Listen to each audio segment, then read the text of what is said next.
Hi! Welcome to Books and Planet. I'm Helena. Today we're going to be going through my June TBR and some reading updates. So firstly, I want to talk about how I finished Selected Poems of Emily Dickinson. And again, this is the Fall River Press edition.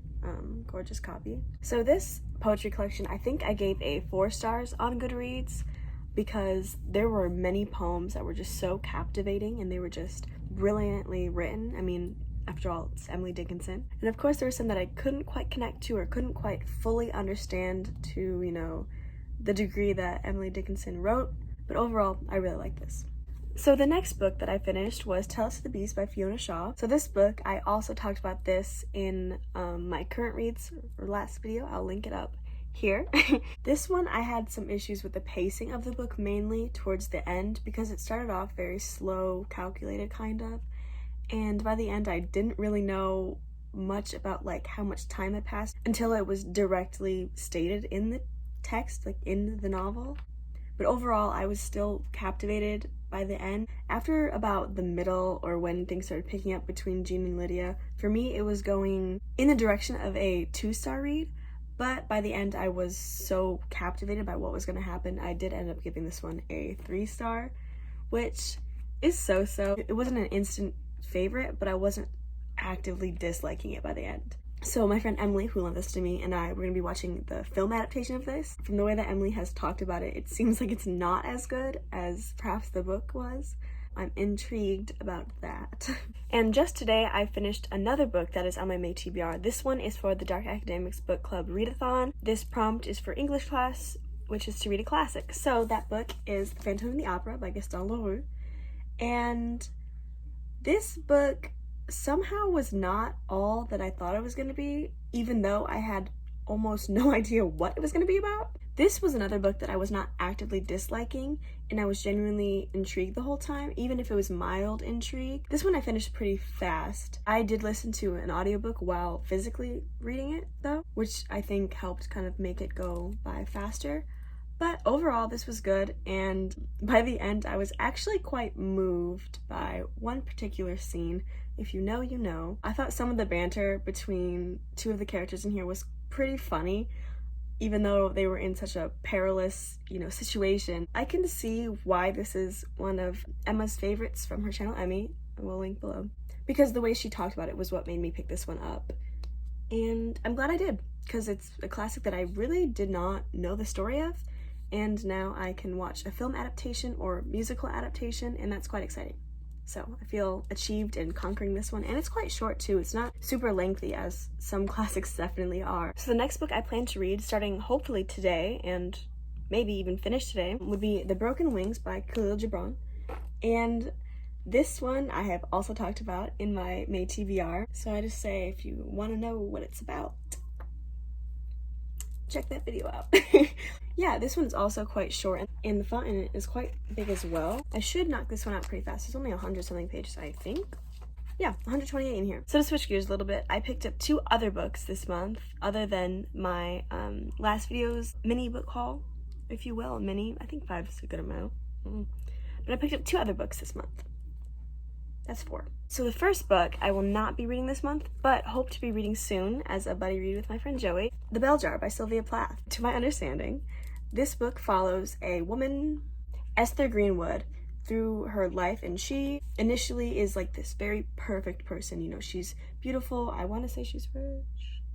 Yeah, she's beautiful, super smart, very successful, but it follows her life as she goes through some sort of downward spiral. I'm not sure if there's a significant event that happens that kind of causes it, or if it's just, her mental health, but ultimately this follows her. I hear that the prose is just something so magnificent, and Sylvia Plath, if you aren't familiar with her work, it is supposed to be just amazing, essentially.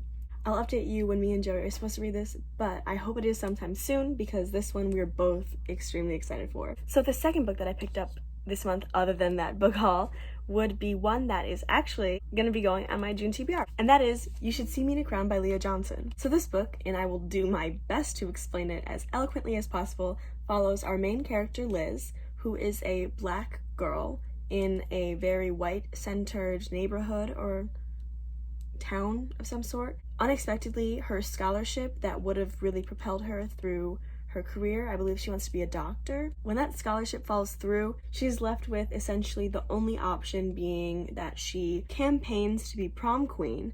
But in this very white-centric neighborhood, as well as very straight, and our main character is sapphic of some sort, she has to kind of go through some trials with all that, and there's definitely some hurdles to overcome in order to get her crown.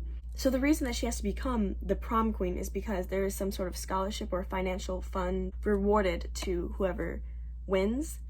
So that is her motive in order to become prom queen. She doesn't just want to do it. And then next on my TBR for June would be Maurice by Forster. So this book follows our main character, Maurice, as he goes about his life from the age of 14, I believe, and he attends Cambridge, and essentially there is a forbidden romance between him and another male because he is a gay man in Edwardian England. So there's definitely some rocky territory ahead of us in this novel, and I hear that this does induce tears, and I'm not sure if I'm ready, but there's also a film adaptation. If you hear any whimsical music, please disregard it. My sister is watching Coraline. But this author, Forster, like this book, and I believe Howard's End, another one of his famous works, they were not released until later due to the content of queerness in these books, because the author himself was a closeted gay man.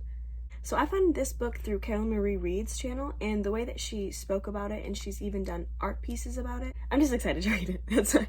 I could go on, but honestly I'm just very excited to read this one. So for Pride Month, if you haven't guessed the theme of my June TBR, I will be adding Maurice to that list. The next book I plan to pick up for June is, of course, The Song of Achilles by Madeline Miller. I just want to go out and say, as we have sapphic for women loving women, the phrase Achillean is just, of course I have to read The Song of Achilles, because men and men, I have to. I plan to get through this one, but because this is also a very sad one, if I just feel too sad over Maurice, I would, in theory, probably hold this one off at least until the following month. You can only have so much heartbreak, so don't forget that.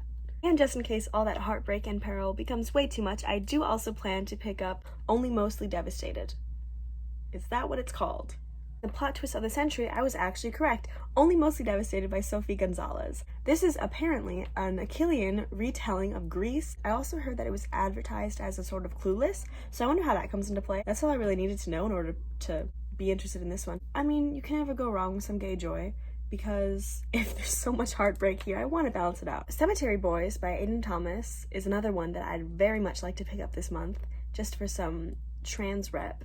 Basically, this follows our main character, who is a trans guy, and he wants to prove to his family that he is a true brujo, and in the process, he somehow resurrects, the town's kind of bad boy, and together they have to figure out how he died, I think, or why he died, or if he was killed, something of the sort. And there's just an adventure from there, and so that definitely sounds very appealing, and kind of dark in a way, but a fun kind of dark. An adventure kind of dark, not uh-oh. Anyway, so that is my fairly ambitious June TBR, as well as some reading updates. So yes, that is it.